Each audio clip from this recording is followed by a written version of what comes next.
Welcome to the Timesaver Calc for Tax walkthrough. Part 1. Layout.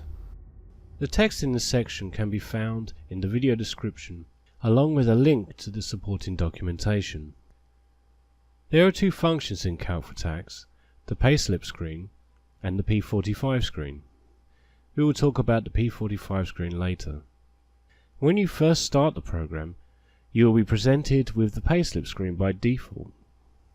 This screen is laid out like a payslip, so you can find all the input fields in places you would expect.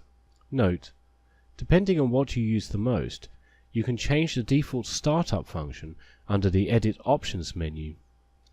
The top section of the Payslip screen is for the calculation options for the current pay period.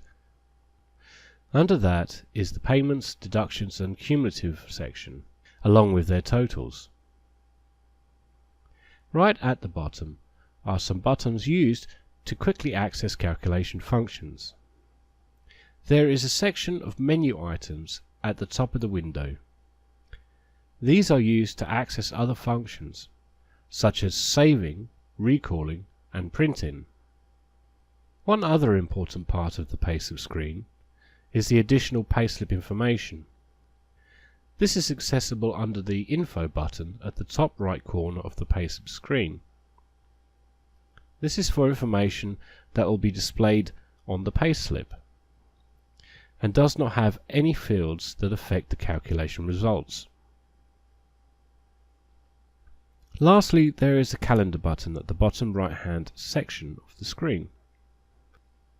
This brings up a calendar that helps you select a pay period that you will use for your calculation. This is just the first part of a list of walkthroughs for Timesaver Calc for Tax, so please leave your comments and suggestions for future walkthroughs you would like to see added. Make sure to subscribe so you don't miss new videos, and thanks for watching.